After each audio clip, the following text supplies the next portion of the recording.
Bismillahirrahmanirrahim. Mes chers étudiants de SMC 4, module probabilité statistique, bonjour. J'espère que le cours que je vais vous faire cette année serait plus riche que celui de l'année dernière, vu que la pandémie nous a privés de plein de choses pour pouvoir travailler naturellement et normalement. Le cours de statistique de cette année, il y a tout un cahier de charge qu'il faut qu'on respecte pour vous au niveau de la filière, et donc je vais essayer d'aller le plus loin possible dans les notions à apprendre pour le module de probabilité statistique. Pour une introduction générale de la statistique c'est la partie des mathématiques qui traite les phénomènes non déterministes où intervient le hasard.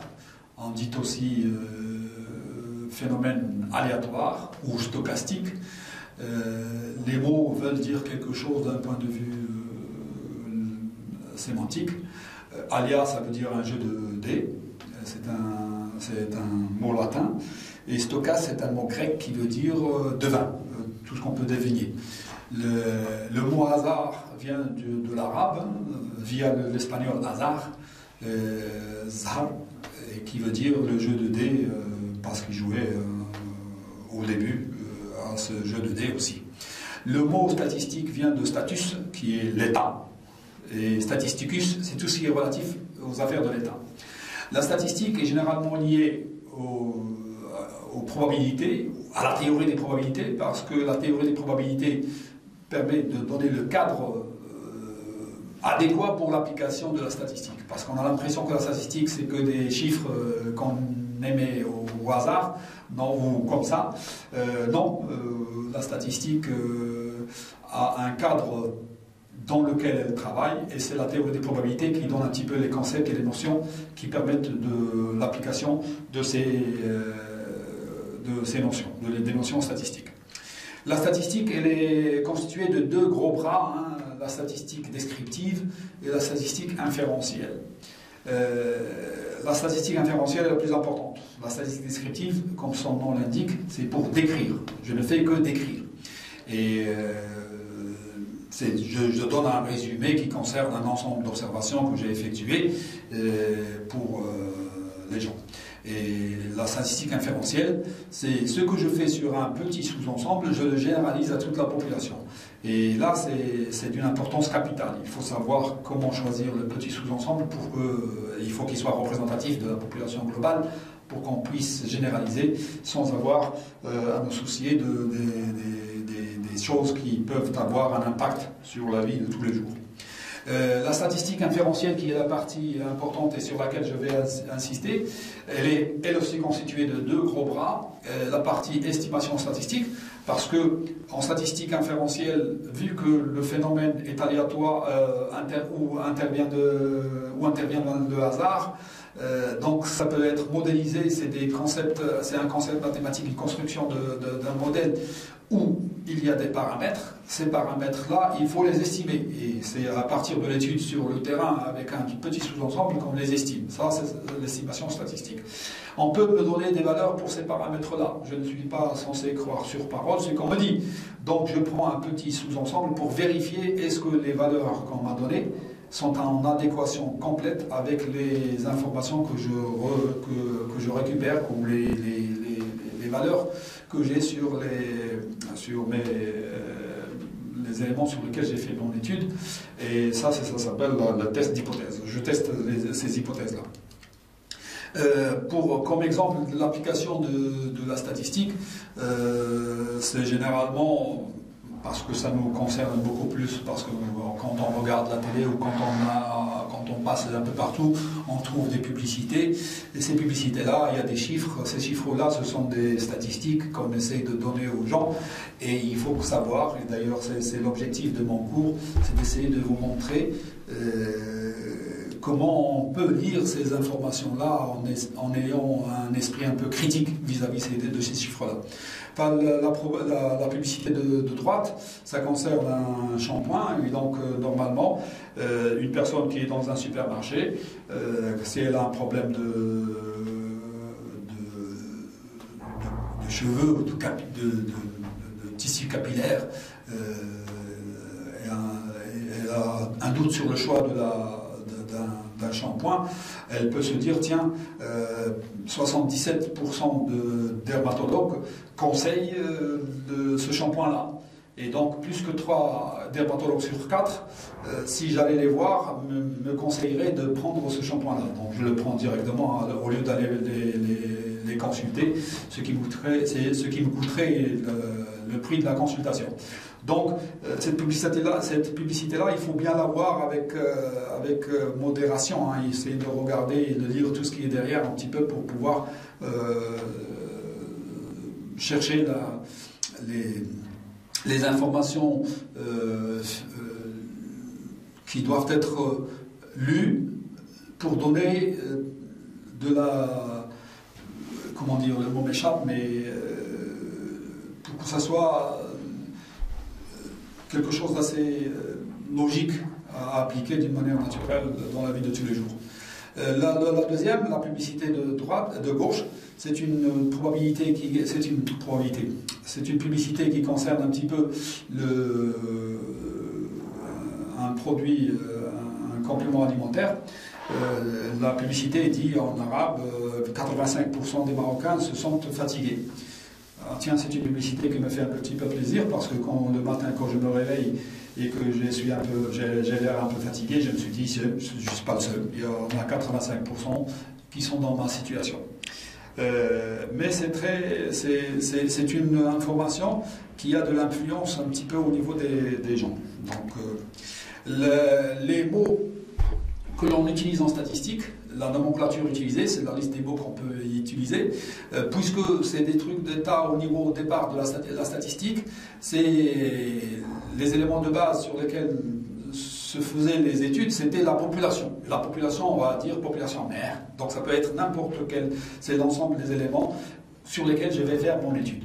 L'étude que je fais, c'est une étude qui est la même pour tout le monde, mais les résultats ne sont pas forcément les mêmes parce que il y a une diversité qui est due au hasard entre les éléments de la population sur laquelle je fais mon étude. Un élément de cette population-là, c'est un individu, hein, comme dans la vie de tous les jours, hein, on appelle individu, ou bien unité statistique pour ne pas rester dans le cadre social d'une société de personnes, on va dire unité statistique. Donc population mère, ça peut être n'importe quoi, les gens, ça peut être des voitures, ça peut être des tables, ça peut être ce qu'on veut. L'essentiel, c'est de faire une étude sur quelque chose. Le mot recensement. Le mot recensement, ça veut dire que l'étude est faite sur tous les éléments de ma population mère, qui doit être forcément finie, sinon je ne finirai pas mon étude. En arabe, c'est ihsa. Donc le mot statistique en arabe qui veut dire ihsa, c'est spécialement dédié au recensement. Donc le recensement, en arabe, ça fait ihsa. Le sondage, l'étude que je ferai sur le terrain qui concerne une petite partie de la population, ça s'appelle un sondage. Faire un sondage, c'est faire l'étude sur un sous-ensemble de la population mère. L'échantillon, les personnes que je prends pour mon étude, aussi bien dans un cadre que pour décrire, ou bien faire de l'inférence statistique, ça s'appelle un échantillon. Les éléments sur lesquels porte mon étude, au niveau des populations des éléments que j'ai pris dans mon sondage, ça s'appelle un échantillon. Et leur nombre, qui doit être fini, parce que je dois toujours finir mon étude, ça s'appelle la taille de l'échantillon. Et les choses que je mesure, c'est une variable que je vais dire variable aléatoire, parce que là, le hasard intervient et il faut que je la prenne en considération. La variable aléatoire, que je noterai toujours dans ces diapositives, V.A. donc variable aléatoire, elle est de plusieurs types. Elle peut être nominale. Nominale, ça veut dire que les modalités ne changent que par leur nom. Elle peut être ordinale. Les modalités sont ordonnées naturellement. Et dichotomique, ça prend que deux valeurs possibles. 0, 1, présence, absence, féminin, masculin, etc.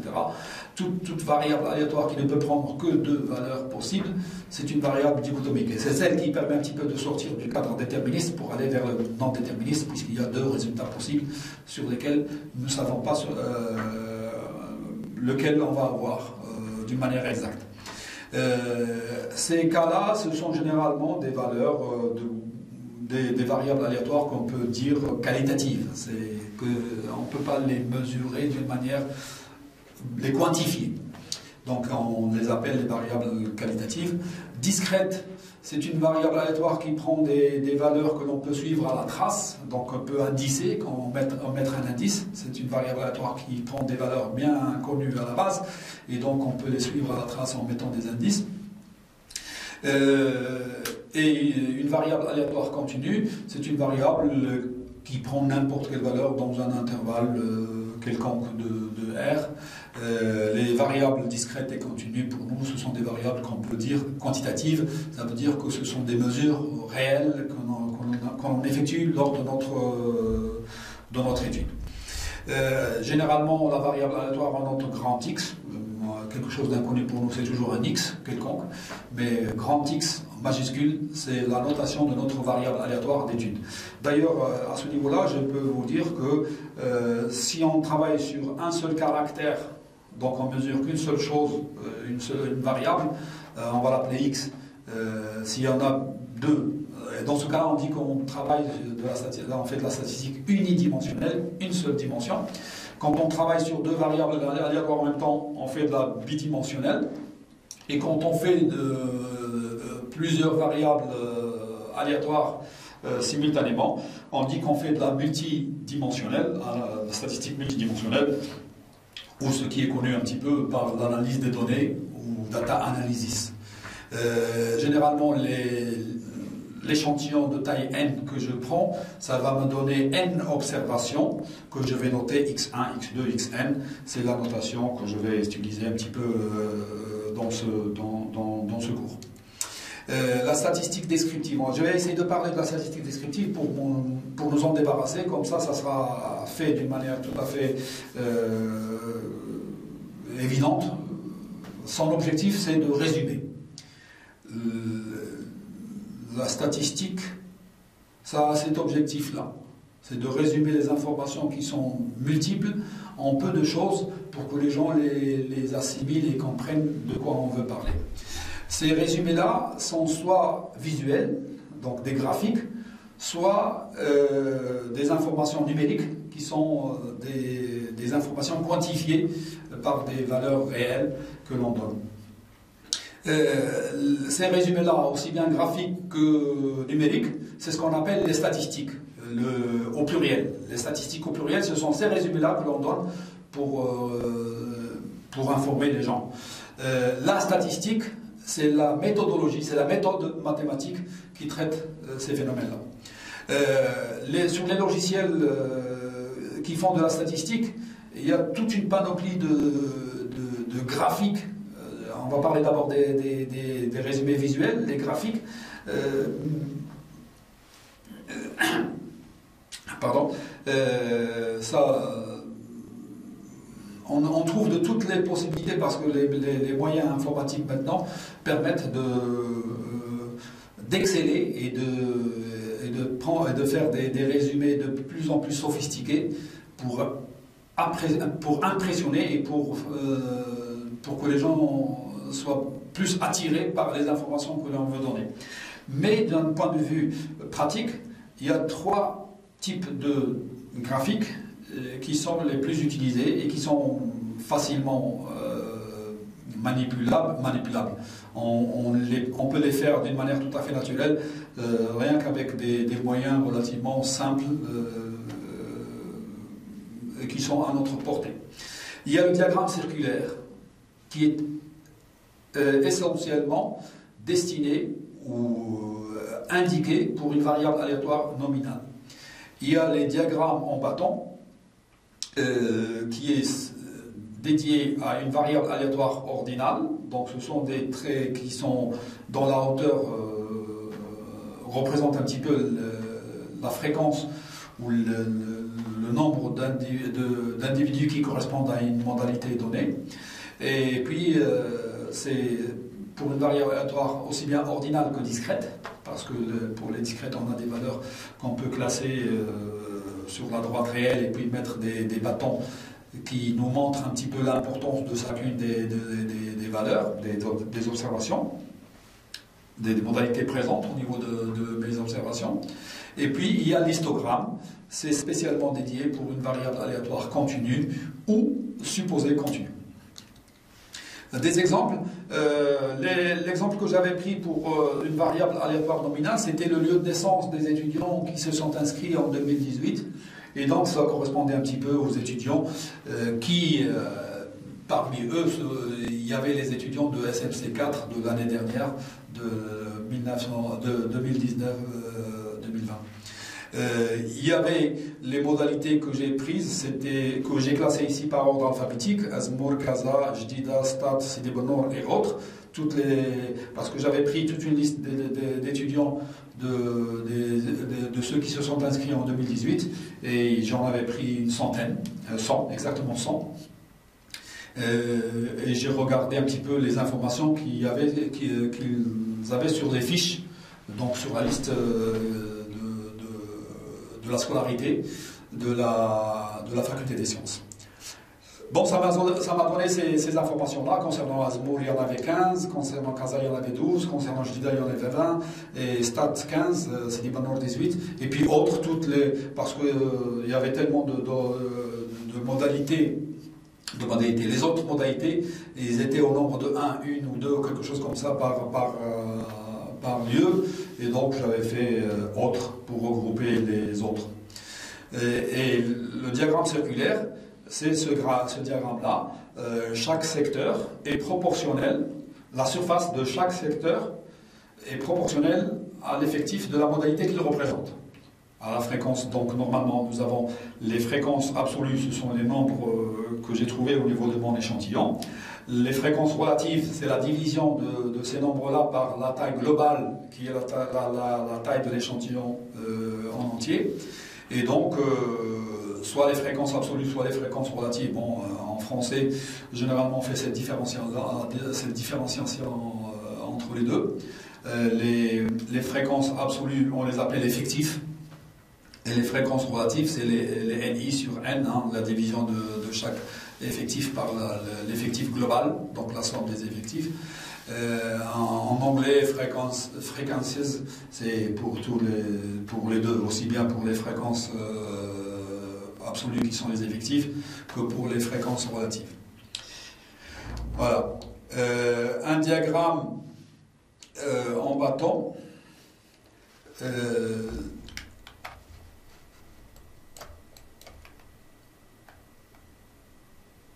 C'est pour la variable ordinale que j'ai prise, c'était le lieu de naissance. Le lieu de naissance, le mois de naissance. C'est le lieu de naissance pour la première, c'était la nominale, et la deuxième information, ça concernait le mois de naissance. Le mois de naissance est automatiquement ordonné par le biais de janvier jusqu'à décembre, et donc j'avais pris les informations concernant les différents effectifs de cette variable-là, qui est le mois de naissance. Et la représentation graphique, c'est un diagramme en bâton, étant donné que les mois sont ordonnés naturellement. Un deuxième exemple pour le diagramme en bâton, c'est l'âge en année. L'âge en année des étudiants qui se sont inscrits en 2018. J'ai mis les deux là parce que à un certain moment j'étais obligé d'enlever quelques observations parce qu'elles étaient trop différentes par rapport aux autres. Et donc d'ailleurs sur le diagramme de gauche, vous voyez ça va de 18 jusqu'à 40 en ayant une distance relativement faible entre 24 et 40. Alors que normalement entre 24 et 40 il y a 16 valeurs. 25, 26, etc., jusqu'à ce que vous arriviez à 40. Alors que là, on a l'impression qu'il n'y en avait que 2. Enfin, ça c'est une mauvaise représentation de diagramme en bâton, parce que si je l'avais tracé à la main, je me serais éloigné tellement des valeurs qui sont vers 24 pour mettre l'information qui concernait 40. Et donc, mon diagramme aurait un aspect relativement un peu moche, pas beau du tout. Et donc, j'ai été obligé d'enlever quelques observations. J'en ai enlevé, je pense, 5. Ça m'a donné des informations plus homogènes, entre 18 et 25, ce qui m'a donné le diagramme en bâton de droite. Une représentation graphique qui peut être faite aussi bien par un diagramme circulaire que par un diagramme en bâton, c'est pour une variable aléatoire dichotomique. La variable aléatoire dichotomique que j'avais prise au niveau de ce listing de données, c'était le genre humain, donc homme, femme, féminin, masculin, et ça m'a donné cette représentation graphique, aussi bien pour une diagramme en bâton, j'ai fait FM comme les modalités, féminin, masculin, et puis après une même information au niveau graphique, c'est avec un diagramme circulaire. Pour donner un exemple sur la variable aléatoire discrète, continue ou supposée continue, j'avais pris l'âge en mois. L'âge en année, c'était une variable aléatoire qui était discrète. L'âge en mois, c'est fondamentalement discret, mais les observations, qui sont au nombre de 100 au début, ça varie de 223 jusqu'à 480 avec des valeurs qui sont égales entre elles. Bon, ce sont des étudiants qui sont nés le même mois, mais c'est une liste de valeurs dont l'étude, aussi bien numérique, les regarder tous, n'est pas facile. Et la représentation graphique, qui seraient des petits bâtonnets, ça serait aussi tellement lent que ça n'aura aucun intérêt. Donc l'idée, c'était de les regrouper par classe. Et par classe, j'ai pris des classes de même amplitude. Et ça, c'est une question au niveau de l'application statistique. Qu'est-ce qu'on prendrait comme classe pour représenter les données? C'est une première étape de manipulation des observations que nous avons recueillies au niveau de notre échantillon. Ici, j'ai enlevé les observations qui se détachaient. Donc, au niveau de cette diapositive, il y a des valeurs que j'ai mises un petit peu avec des petits traits au-dessus. Ce sont les valeurs que j'ai enlevées parce qu'elles étaient trop éloignées. Je vais vous montrer un petit peu pourquoi je l'ai fait. Et avec une au milieu, c'est pour quelque chose dont je vais parler ultérieurement. Je l'ai laissé en souligné. Et les autres, je les ai mises en gras parce que ce sont les valeurs toutes les valeurs, y compris celle qui est entre les deux, qui est soulignée, il y en a 95, hein. J'ai pris 95 observations pour faire mes regroupements en classe. Je les ai mis avec des intervalles de même amplitude. Cette question-là, les intervalles doivent être de même amplitude a priori parce qu'il n'y a pas d'obligation, il n'y a pas de, comment dire, si je fais quelque chose qui ne respecte pas la même chose pour les classes, je dois expliquer pourquoi. D'ailleurs, c'est l'une des questions de combien de classes je dois prendre, comment je dois les prendre. Ce sont des questions auxquelles doit répondre un petit peu la personne qui fait un petit peu de la statistique à ce niveau-là. Il y a soit on vous donne les bornes au départ, des bornes fixées. Ça, vous n'avez pas le droit d'y toucher, donc vous regardez les observations qui sont à l'intérieur d'une classe et vous mettez l'effectif qui les concerne. Soit vous prenez des intervalles de même amplitude, c'est ce qui semble un petit peu le plus logique. Soit vous prenez des intervalles qui auraient exactement le même nombre, le même effectif. C'est ce qu'on appelle les quantiles. Les quantiles, c'est comme si on avait des bornes pour les intervalles qui sont variables. Je les varie de telle sorte que j'ai exactement le même nombre pour chacune des classes. mais le plus utilisé, c'est le nombre, les amplitudes pour les différentes classes sont les mêmes. Les classes doivent être semi-ouvertes, sauf pour les classes extrêmes. Mais ce sont des questions un petit peu auxquelles on peut répondre quand on aura un exercice qui les concerne. Ici, j'ai pris quand j'ai pris l'âge en mois pour tous les étudiants, les 100, ça m'a donné le graphique de droite. Le logiciel, il nous propose un histogramme. Il suffit qu'on lui donne les observations. Pour les 100, c'est celui de droite. Nous trouvons un vide. Et c'est une classe. Il m'a pris des classes de 50, d'amplitude 50, 200, 250, 300, etc. Et comme ça varie de 200 jusqu'à 500, il y a des classes vides à l'intérieur. Et ça, c'est pour un histogramme, c'est mal vu. Donc, généralement, quand il y a un vide, c'est celui qui attire notre attention plus qu'autre chose. Donc j'étais obligé d'enlever les 5 observations, les valeurs qui se démarquent par rapport aux premières, et elles étaient au nombre de 5.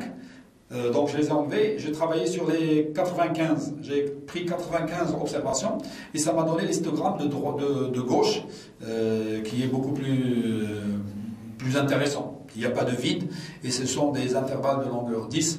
D'ailleurs, on va essayer dans les travaux dirigés de comprendre un petit peu comment on essaie de faire un petit peu ces intervalles-là.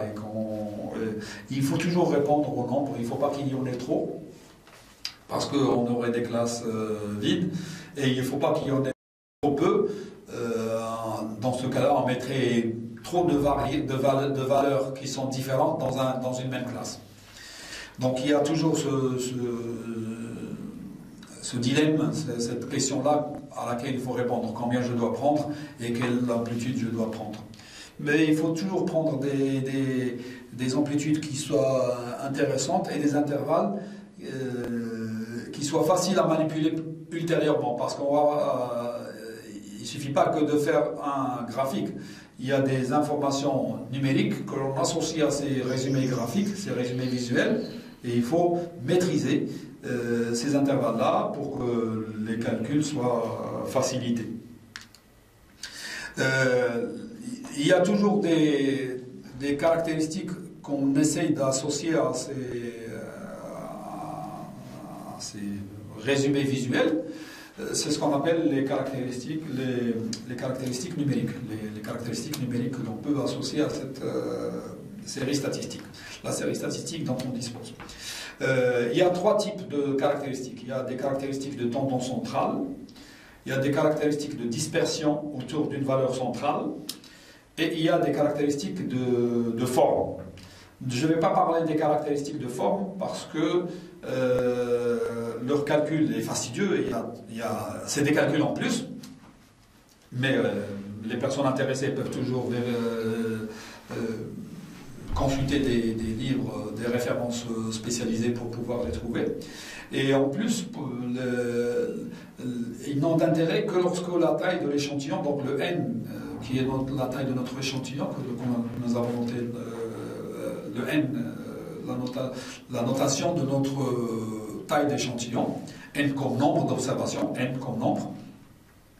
Le n doit être très grand pour pouvoir apprécier les valeurs de ces caractéristiques de forme. Mais généralement, quand le n est très grand, on applique directement par le biais d'un théorème de probabilité, un théorème qui nous fait oublier ces éléments-là, et c'est pratiquement illusoire de travailler avec ces caractéristiques de forme. Donc je vais parler que des caractéristiques de tendance centrale et de caractéristiques de dispersion. Les caractéristiques de tendance centrale, il y en a 3. Le mode, c'est la modalité qui a la plus grande fréquence, ou le plus grand effectif, ou la plus représentée au niveau de notre échantillon. Ça représente un petit peu la majorité relative. Et d'ailleurs, l'exemple type que l'on peut avoir, c'est le jour des élections, l'information que veulent les gens dès que la fermeture des bureaux de vote, c'est quel est le parti qui a le plus grand pourcentage de vote. Ça, c'est le mode. Parce que c'est lui qui va essayer de diriger le gouvernement issu de ces élections-là. Comme exemple pour les variables aléatoires que j'ai prises, j'ai les modalités El Jadida et autres pour ce qui est de lieu de naissance, la variable aléatoire nominale. Il y avait 20 comme effectif et il y en avait deux qui avaient le plus grand effectif, El Jadida et autres. Pour le mois de naissance, qui est une variable ordinale, il y en avait deux aussi, c'était janvier et septembre, qui avaient comme effectif 13, c'était le plus grand effectif. Pour ce qui est de l'âge en année, qui est une variable aléatoire discrète, il y avait la modalité 19 ans. Donc 19 ans, c'est le mode. Il y avait 32 étudiants qui avaient 19 ans. Et pour la variable aléatoire dichotomique, c'était les hommes, donc qui étaient 56%, pardon. 56% par rapport à l'ensemble des étudiants en ce qui concerne la variable genre humain. Dans le cas d'une variable aléatoire continue, on parle de classe modale, parce que ce sont des classes. Et donc on dit que c'est une classe dans les variables aléatoires continues ou supposées continues. Supposées continues, ça veut dire que ce sont des valeurs avec tellement de modalités que l'on est incapable de les voir une à une. Donc on les regroupe par classe. Donc c'est ça ce que je veux que vous compreniez quand je dis supposé continu. Donc dès qu'on vous donne des informations sous forme de données avec des intervalles, on peut considérer que nous avons une variable aléatoire continue ou supposée continue si vous voulez. C'est pour être logique avec la notation continuité. La classe modale, pour notre exemple qui est l'âge en mois, c'était 230-240. Il y avait 31 modalités dans cet intervalle-là. C'était le plus grand effectif et donc ça sera la classe modale. Mais dans ce cas-là, on peut estimer le mode, c'est par une formule, c'est la formule de Thalès. Au niveau des travaux dirigés, on essaiera de faire des exercices pour que vous puissiez apprendre à faire cette estimation-là. C'est une formule que vous avez déjà vue quand vous étiez au lycée, hein, ou au collège même, la formule de Thalès. L'un des défauts de cette caractéristique-là de tendance centrale, c'est qu'elle peut être multiple. Généralement, quand on veut un résumé, on veut un seul, pour que les gens aient une certaine idée. Mais quand il y en a plusieurs, on se perd encore. Donc, ceci est considéré comme étant un défaut au niveau de cette caractéristique de tendance centrale. Donc, on veut la majorité relative, mais quand la majorité relative, il y a plusieurs modalités qui répondent, on se perd encore. Donc, dans ce cas-là, on parle de distribution multimodale. La distribution des données nous a donné plusieurs modes multimodales. La deuxième caractéristique de tendance centrale, c'est la médiane. La médiane, c'est une caractéristique qui concerne que les variables quantitatives. Peut-être ordinale, mais dans une situation assez spéciale. C'est une caractéristique que l'on note grand M comme médiane, qui partage les observations ordonnées. Donc il faut qu'il y ait un ordre. Donc ça peut être... automatiquement, ce n'est plus valable pour une nominale. Nominale, il n'y a que le mode qui peut être considéré comme caractéristique. Les autres caractéristiques ne peuvent pas être appliquées au niveau d'une variable aléatoire nominale. Si je peux ordonner mes observations, je les ordonne de la première jusqu'à la énième, parce que j'en ai n. Et puis, j'essaie de regarder quelle est la valeur ou quelle valeur permettrait de séparer ce groupe-là, le groupe des valeurs ordonnées, en deux parties, 50% plus petite que cette valeur médiane et 50%, ou la moitié, plus grande que cette valeur médiane. En arabe, ça s'appelle wasit. C'est la valeur qui se met un petit peu au milieu, 50% avant elle et 50% après elle. Si n est impair, c'est le cas le plus simple, si n est impair, donc n s'écrit sous la forme 2 fois k plus 1, enfin, automatiquement, la médiane fait partie de l'ensemble des observations. C'est la valeur d'ordre K plus 1. Parce qu'avant elle, il y a K, et après elle, il y a K valeur, donc K observation. Donc c'est la valeur d'ordre K plus 1.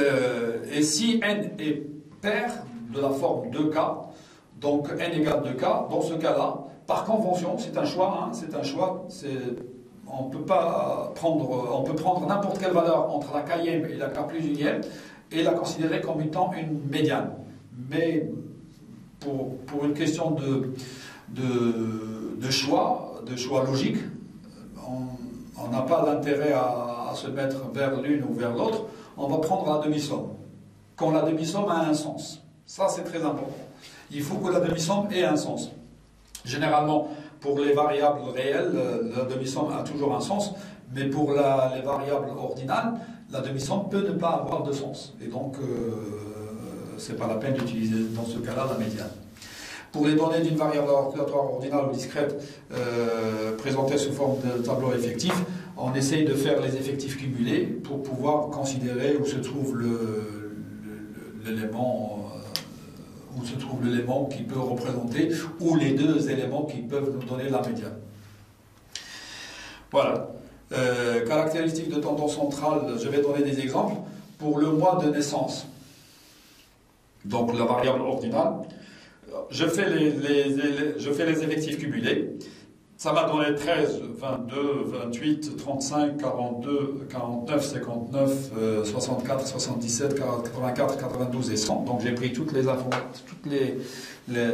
tout l'échantillon que j'ai au départ qui est de 100 observations. Ici, n est égal à 100, donc c'est 2 fois 50. Par conséquent, je dois regarder quelle est la 50e et la 51e observation. Enfin, si je regarde les effectifs cumulés, 50 c'est plus grand que 49. Mais plus petit que 59. Donc, la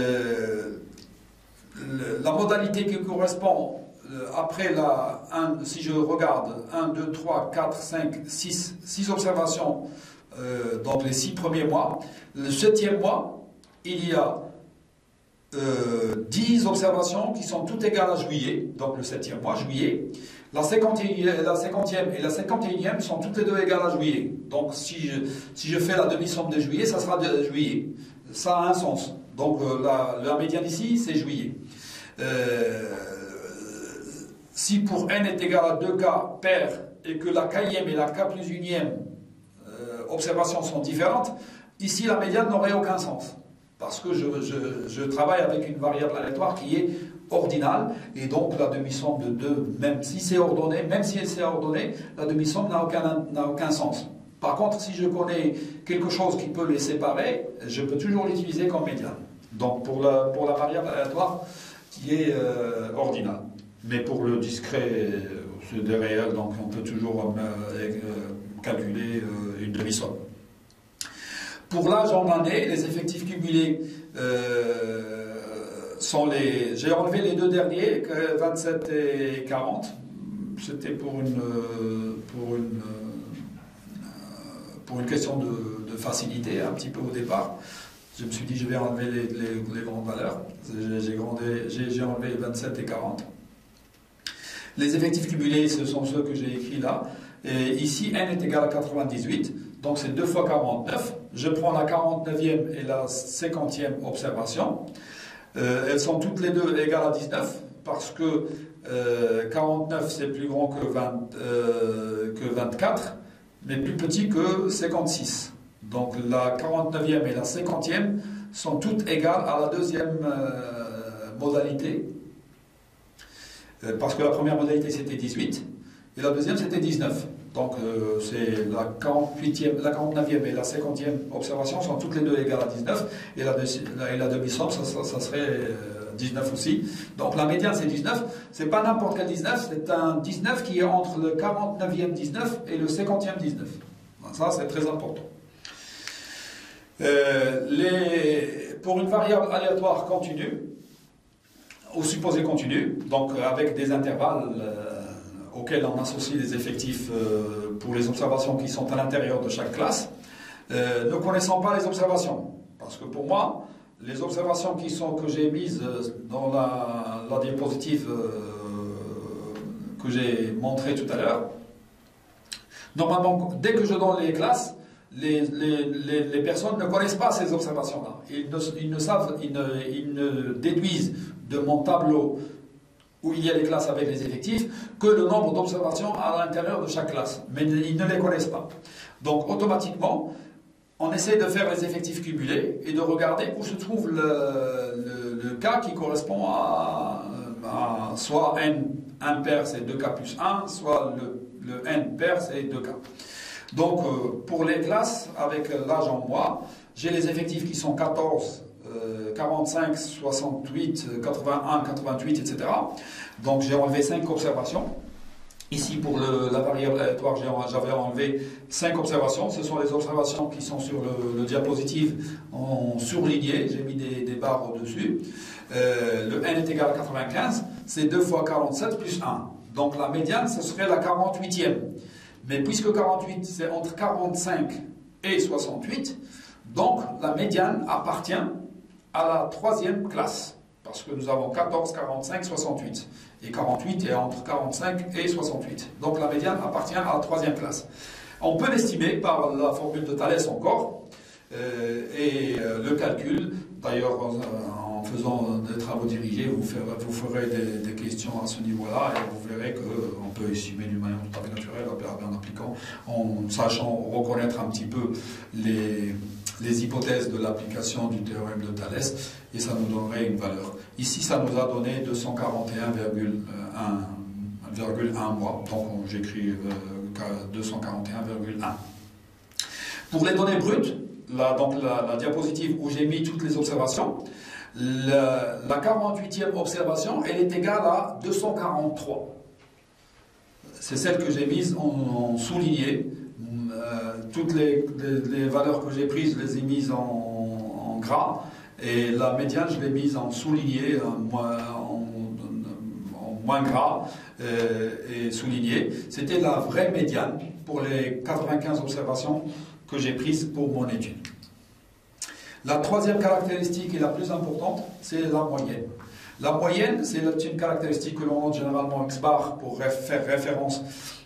D'ailleurs, faites très attention, quand j'écris majuscule, je parle de la variable aléatoire. Et quand j'écris minuscule, je parle de l'observation, donc la valeur prise par la variable aléatoire pour un individu ou pour un cas donné. La variable aléatoire moyenne, on la note X bar, c'est par référence à la variable aléatoire X que nous avons, parce que si on a plusieurs, donc la lettre correspondrait à la moyenne de la variable aléatoire considérée, ou bien m, petit m comme moyenne. Elle est égale à la somme des observations, divisée par leur nombre. C'est une sorte de centre de gravité qui concerne notre ensemble d'observations. La formule, et là j'insiste sur la formule à utiliser, parce que dans les exercices et les examens que je donne, généralement, je ne demande pas le détail des calculs. Maintenant, les calculatrices en mode statistique comportent cette caractéristique-là, et les caractéristiques dont on a besoin en fait. Et donc, ce n'est pas la peine de faire des calculs d'une manière détaillée. Il suffit de savoir rentrer les données dans la calculatrice et en sortir les valeurs et les caractéristiques désirées. Donc pour moi, c'est la calculatrice qui fait le calcul, la calculatrice en mode statistique. Donc la seule chose qu'il faut maîtriser, c'est la formule. La formule, c'est d'une manière naturelle, x bar c'est 1 sur n somme des xi. Mais là, i varie de 1 jusqu'à n. Donc chaque observation représente elle-même, de la première jusqu'à la nème. Si je les regroupe, les données groupées, dans le cas discret, j'aurai une modalité AI qui est représentée NI fois. Et donc, ça serait 1 sur N, somme de 1 jusqu'à P. P comme modalité présente. P comme modalité présente. Donc, NI fois AI. Donc, il n'y aurait pas N observations présentes, il y aurait P modalité présente, A1 jusqu'à AP, et chacune avec un effectif NI associé. Donc N1 pour la première modalité, N2 pour la deuxième, etc. jusqu'à la Pème, la dernière qui est présente, AP. Donc NP avec la somme des NI est égale à N. Donc si je regroupe les effectifs, j'obtiens l'effectif global qui est N. Et si je suis dans le cas continu ou supposé continu, pardon, les classes les valeurs vont être, les observations qui sont à l'intérieur d'une classe vont être remplacées chacune par le centre de la classe. Cette opération-là, on l'appelle la discrétisation d'une variable aléatoire continue. On essaie de la rendre discrète. C'est-à-dire que les observations qui sont à l'intérieur de l'intervalle, je ne les connais pas et je ne m'intéresse pas à leur valeur spécialement, mais chacune d'entre elles va être remplacée par le centre de la classe. Et dans ce cas-là, j'aurai le centre de la classe qui va être représenté NI fois. Pour la classe, la IM classe, le CI, le centre de cette classe-là, va être représenté NI fois pour l'ensemble des observations qui sont à l'intérieur de la IM classe. Et donc, vous voyez, hein, ce sont des formules qui se ressemblent. Mais j'insiste sur le fait que je suis en train d'expliquer que je travaille soit dans un cadre donné brut, soit dans un cadre donné groupé pour une variable discrète, soit dans une variable supposée continue avec des classes. Et le CI doit être bien connu pour qu'on puisse... C'est pour ça qu'il faut bien choisir les classes de telle sorte que le centre soit facilement repérable, parce qu'il va nous être utile pour faire le calcul. Et puis après... On fait le calcul naturellement, on rentre les données, soit on rentre les valeurs, les données brutes et nous calculons la moyenne, soit nous donnons les modalités présentes pour une variable aléatoire discrète avec les effectifs associés, soit on donne les centres des classes avec les effectifs associés, et puis on essaie de chercher dans les sorties de notre calculatrice la moyenne et ça nous la donne directement. Par exemple, pour l'âge en moyenne, donc je vais donner pour notre exemple, les exemples que nous avons utilisés, les moyennes on peut la calculer que pour les variables aléatoires discrètes ou variables aléatoires continues, donc pour une variable aléatoire quantitative. Par l'âge en année, la moyenne, si je fais la 1 sur n somme des NI à I, parce que j'ai mis des âges avec des effectifs associés, ça va me donner 19,92 ans. Généralement, la moyenne, on la donne avec une virgule parce que c'est une sorte de gravité qui représente l'ensemble des observations. Donc, peu importe, on n'est pas censé donner une valeur qui soit réelle. On travaille avec une certaine donnée qui peut ne pas avoir quelque chose de concret. Mais même avec une virgule, ça a une information qui peut être donnée naturellement. Et pour l'exemple de l'âge en mois, les centres des classes, vous avez vu que j'ai pris des classes 220, 230, 230, 240, etc. jusqu'à 280, 290, 300. Enfin, la demi-somme, c'est les centres des classes. Pour le centre des classes, c'est la demi-somme des bornes. On prend les bornes de la classe et on fait la demi-somme. Ça, c'est le centre de la classe. J'ai les centres des classes qui sont 225, 235, etc. Et je fais le calcul, ça m'a donné 244,37 mois. Ces caractéristiques de temps central, c'est une sorte de premier résumé grossier qui peut nous donner grossier. C'est une information qui peut nous donner une idée sur notre distribution. Mais toutes les valeurs ne sont pas égales à la moyenne. Et généralement, j'ai dit la moyenne, parce que quand on donne une information généralement, on dit en moyenne il y a, etc. Et nous avons en moyenne nous avons. Donc c'est la moyenne que l'on donne généralement comme information de tendance centrale.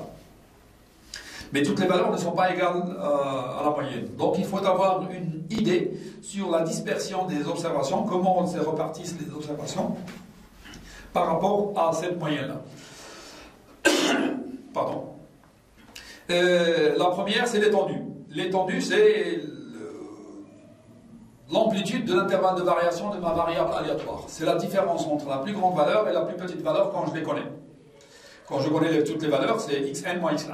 Donc, je considère que les valeurs, je les ai classées par ordre. De la première x1 qui est jusqu'à la dernière qui est xn. Donc, mais l'étendue, c'est xmax moins xmin. La plus grande moins la plus petite. On ne peut avoir ça que pour une variable aléatoire discrète, alors que pour une variable aléatoire continue ou supposée continue, les observations sont à l'intérieur d'un intervalle, mais je ne connais pas la plus grande. Donc, dans ce cas-là, l'étendue ne peut qu'être estimée. Elle sera estimée par la différence entre la borne sup de la dernière classe moins la borne inf de la première classe. Donc, la première classe, c'est pour ça qu'il faut bien mettre les classes de telle sorte que les observations soient, pour deux raisons. Il faut que le calcul soit faisable d'une manière simple, la plus simple possible, et il faut que les données soient bien cernées. Il ne faut pas aller trop loin. D'ailleurs, il y a toujours un problème pour les classes ouvertes, plus petit que ou plus grand que. Ce sont des informations et des classes qui peuvent poser problème. Et il y a toujours des astuces, des techniques pour pouvoir répondre aux questions quand on a des classes qui sont ouvertes. Les personnes intéressées peuvent regarder un petit peu les livres spécialisés, ou bien on peut en discuter si vous voulez, me poser une question et pour vous montrer comment on essaie de faire ça. Donc, dans le cas où nous avons des intervalles sous forme de classe, l'étendue, on ne peut que l'estimer par la différence entre la plus grande, la borne sup de la plus grande classe, de la dernière classe, avec la borne inf de la première classe. Enfin, pour notre exemple, l'âge en année, nous avons un échantillon de 95 observations. Donc, tout ce que je vais faire à peu près sur les 95 observations que j'ai prises. Enfin, nous avons l'étendue qui est de 23 moins 18, donc ça me fait 5 ans. Et pour l'exemple de la variable aléatoire h en moins, qui est pour moi supposée continue, toujours avec un échantillon de 95 observations, l'étendue est estimée parce que maintenant, je fais comme si je ne connaissais pas les observations de base. Je ne connais que les classes avec les effectifs associés. Et donc, je vais l'estimer de 300 moins 200, ça fait 80 mois. Voilà. La deuxième caractéristique, c'est l'écart absolu moyen. Comme son nom l'indique, on mesure la distance moyenne entre une observation et la moyenne x bar que nous avons calculée. Donc la caractéristique de tendance centrale que nous avons prise, qui était la moyenne, je calcule les distances entre chaque observation et cette moyenne-là, ce centre de gravité qui représente toutes les observations. Et j'essaie de calculer la distance moyenne. Donc je calcule les distances pour chacun des observations, je fais la somme et je divise par n. C'est la distance moyenne mesurée en valeur absolue. La valeur absolue, c'est exactement ce qui me donne la distance entre deux réels. La valeur absolue, c'est la fonction mathématique qui est très simple. La valeur absolue de x, c'est x si x est positif, et moins x si x est négatif. Mais d'un point de vue manipulation mathématique, elle est très compliquée et on essaye de l'éviter. Au lieu de prendre la valeur absolue comme distance, on prend la distance euclidienne, qui est la somme des carrés des différences, pour les différences. Donc, et ça va nous donner une caractéristique qu'on appelle variance. C'est une sorte de mesure de l'inertie du nuage des points autour de la moyenne qui est x bar. Donc on calcule, on en note aussi sigma carré, vous allez voir pourquoi. V de x ou bien sigma carré, V de x comme variance de x, ou sigma carré, pour la simple raison, c'est que vous allez savoir que l'unité de mesure de cette caractéristique-là, c'est le carré, parce que ce sont des carrés. xi moins x bar le tout au carré, ou bien ai moins x bar au carré, l'unité de mesure, c'est le carré. Et généralement, quand on travaille en statistique, la variable aléatoire, quand on connaît l'unité de mesure de x, ça a un sens pour les gens. Et le carré peut ne pas avoir de sens. Par exemple, l'âge moyen des étudiants, c'est 19 ans. Ça a un sens. Mais si je dis la variance de l'âge, c'est 14 années au carré ne veut rien dire aux gens. Et c'est pour ça que, généralement, on calcule la variance et on applique la racine carrée Donc racine carrée de la variance, c'est le sigma, c'est l'écart type. Ça nous permet d'avoir une certaine une indication sur la dispersion avec une unité de mesure qui est exactement la même unité de mesure que la variable aléatoire de x que nous sommes en train d'étudier. Et d'ailleurs, vous avez l'habitude, hein, les étudiants et les élèves ont l'habitude de travailler dans les matières telles que la physique ou la chimie, avec des calculs. Quand vous faites des expériences, vous en faites plusieurs, vous n'en donnez pas celle qui vous plaît, vous donnez toujours la moyenne, et vous dites généralement moyenne plus ou moins delta quelque chose. Ce delta quelque chose pour vous, c'est l'incertitude. En statistique, c'est l'écart type. Ou l'erreur expérimentale, en statistique, ça s'appelle l'écart type. Des exemples pour notre variable aléatoire l'âge en année. Nous avons un échantillon pour les 100. Hein, excusez-moi, des fois je prends parce que j'avais fait plusieurs calculs et puis après je n'ai conservé que ce qui m'intéressait pour pouvoir vous les présenter.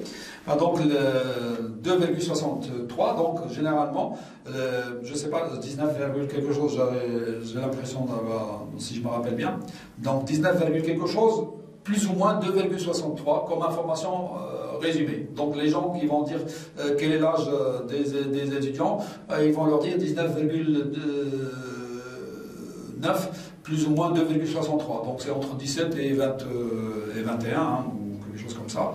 Mais généralement, c'est l'information que l'on donnerait, moyenne plus ou moins l'écart type.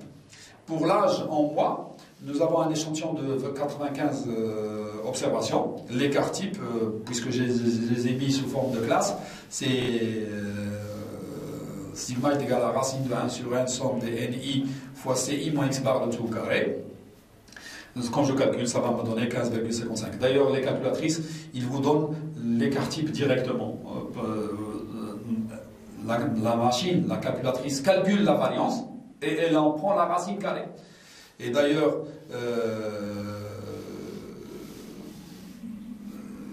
sur les calculatrices, il y a deux caractéristiques pour représenter l'écart type. Je vous expliquerai plus tard. Pour nous, tout d'abord, pour la statistique descriptive, nous allons prendre le premier écart type qui est donné, qui est avec le 1 sur n dans la formule de ce calcul d'écart type. C'est ce qu'on appelle l'écart type de la population.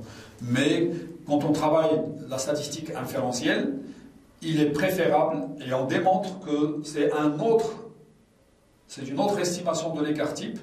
C'est au lieu de 1 sur n, avec la même formule, au lieu de 1 sur n, on écrit 1 sur n moins 1, nous avons une estimation qui est meilleure.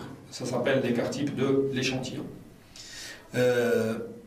En parlant de ça, j'aimerais bien vous inciter à bien faire attention, parce que comme je vous ai dit, vous devez donner la formule et puis la valeur numérique donnée par la calculatrice.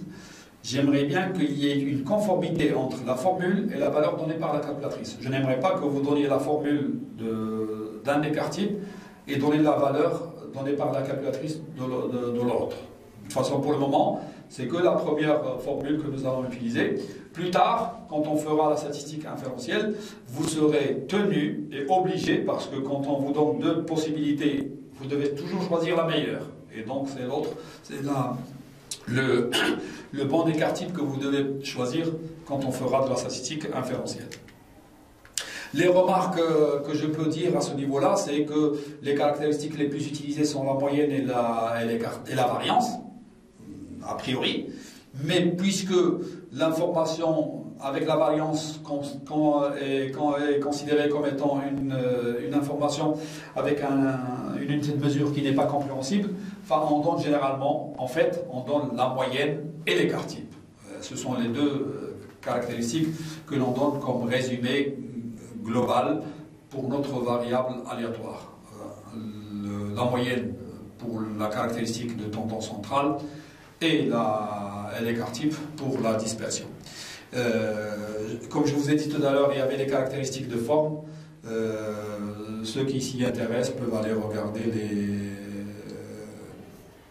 Et la deuxième remarque, ça concerne les deux écarts-types proposés dans la calculatrice. Nous verrons plus tard leur intérêt. Et donc, pour justifier un petit peu quel est celui que vous devez choisir quand vous faites une étude statistique. Pardon. Les caractéristiques de forme, j'en ai parlé au départ, et j'ai dit que c'est pas la peine que l'on se casse la tête avec ça, parce que la taille de l'échantillon doit être très grande, et quand la taille de l'échantillon est très grande, et quand on fait de la statistique inférentielle, on applique un théorème qui nous permet de se passer de ces caractéristiques-là. Des fois, on travaille sur deux variables aléatoires en même temps. C'est pas parce qu'on est très fort, mais parce qu'on aimerait avoir une idée sur la relation qui peut exister entre les deux. Et d'ailleurs, quand on travaille sur deux variables aléatoires, on aimerait bien regarder le degré de liaison qui existe entre les deux. Et ça serait intéressant de savoir, parce que je vais vous donner un petit exemple, à savoir que des fois, quand on pose une question qui est un peu indiscrète aux gens, ils ont du mal à répondre, parce que ça les gêne. Par exemple, combien ils gagnent par mois. Les gens ont tendance à ne pas répondre facilement. Par contre, si vous faites une étude statistique sur le lien qui existerait entre le salaire d'une personne avec un achat spécifique de quelque chose, si vous arrivez à trouver la relation qui existe entre les deux, vous pouvez toujours lui parler de l'achat de ce quelque chose-là. Lui, il vous répondrait d'une manière tout à fait naturelle parce que il ne trouve pas quelle est votre arrière-pensée pour cette question-là. Et donc, sa réponse serait d'une manière assez directe et facile. Alors que vous, normalement, vous déduirez de cette étude de relation entre les deux quel est son salaire. Et donc, il répond sans vous le vouloir à la question indiscrète que vous vouliez lui poser.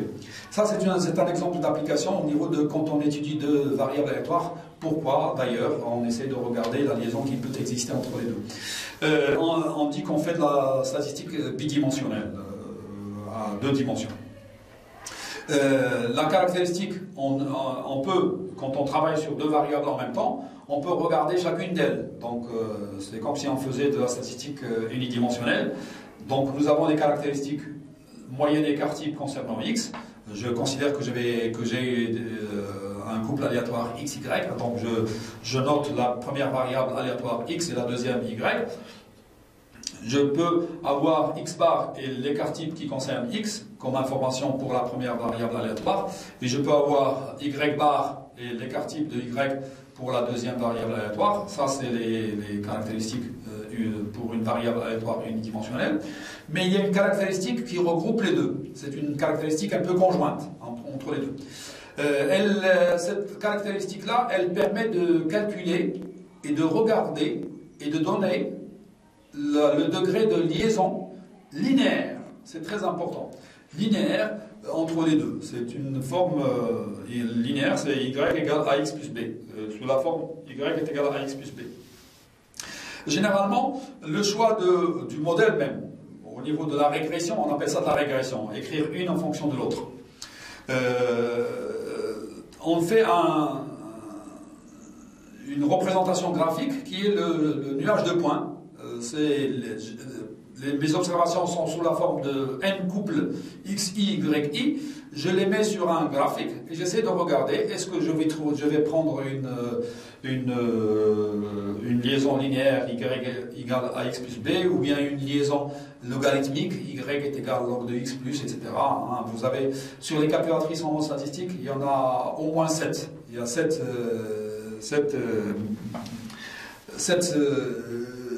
modèles de régression. Donc, en fonction du graphique que vous obtenez, vous choisissez la régression associée. Mais la plus simple, celle qu'on utilise souvent, c'est la linéaire.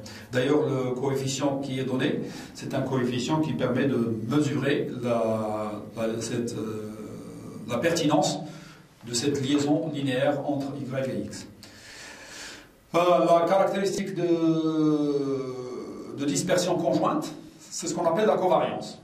Regardez, variance, c'est pour une seule. Covariance, c'est quand la variance des deux en même temps, quoi. J'essaie de regarder la variance d'un point de vue d'un nuage qui est mélangé, avec des x et des y. Enfin, on le note sigma xy, c'est comme au carré. Il manque un carré ici. Pardon, c'est la covariance. Donc c'est une notation, hein. De toute façon c'est pas un problème, ce n'est qu'une question de notation. C'est cov de xy ou bien sigma xy. J'ai pensé sigma carré parce que c'est une forme de... Bon, c'est pas grave, avec cette notation-là ça suffit, hein, c'est pas un problème. Donc normalement, je prends les x i moins x bar, je les multiplie par y i moins y bar, et je fais la somme et je divise par n. C'est cette moyenne de ces produits-là. En développement, c'est exactement 1 sur n somme des x, y, i, donc les produits entre les x et les y, moins les produits des moyennes, x bar, y bar.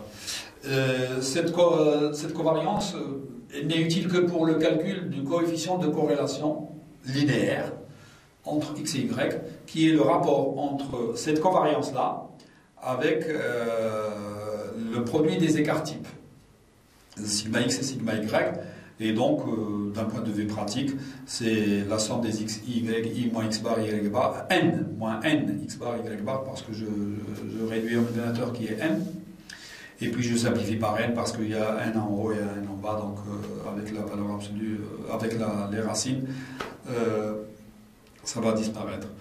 Donc, normalement, ça me donne ce nombre-là. Et plus il est proche en valeur absolue de 1, plus la forme linéaire est très logique et acceptable. Pour notre exemple de ce que nous avons pris, c'est une variable aléatoire, c'est un ensemble d'observations qui concerne la réduction accordée, qui est une variable aléatoire x, liée au revenu brut d'un individu aux États-Unis. Hein. C'est un ensemble de données qui a été dans les livres spécialisés. Les résultats numériques donnés par une calculatrice en mode statistique sous forme régression, parce qu'il y a la partie statistique unidimensionnelle, il y a la statistique régression, le mode statistique en mode régression. Donc, j'ai les données concernant x toute seule, c'est x bar est égal à 17, etc. et sigma x est égal à 7,72. Y bar c'est 73,7, etc. Et l'écart type c'est 42,85. La covariance c'est 325, etc. Ça n'a pas beaucoup comment dire, sa valeur n'a pas d'intérêt que pour le calcul du coefficient de corrélation linéaire qui est de 0,984. Donc normalement, 98% il faut prendre le carré de ce nombre-là pour savoir le taux, le pourcentage de la variabilité des valeurs de y, expliqué rien que par le modèle de x, la variabilité de y. Il y a un pourcentage qui est expliqué que par le modèle ax plus b que j'ai trouvé. Cette valeur x du coefficient de corrélation linéaire, il est très forte, donc on peut dire qu'il y a une forte suspicion que le revenu peut s'écrire sous la forme d'un modèle linéaire en fonction de la réduction accordée à l'individu. Voilà, mes chers étudiants, ça finit un petit peu la partie statistique descriptive.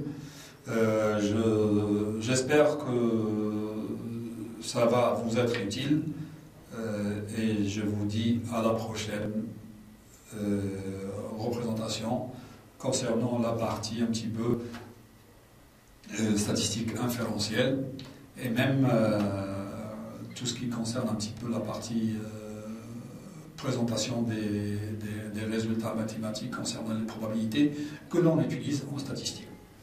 Parce qu'on ne va pas trop se disperser, on va essayer de prendre les choses qui nous intéressent pour pouvoir avancer dans notre cours.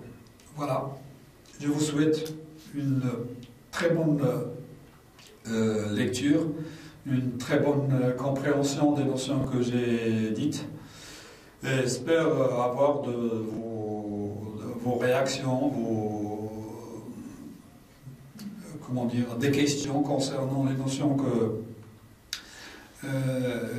vous avez mal assimilées pour qu'on puisse corriger.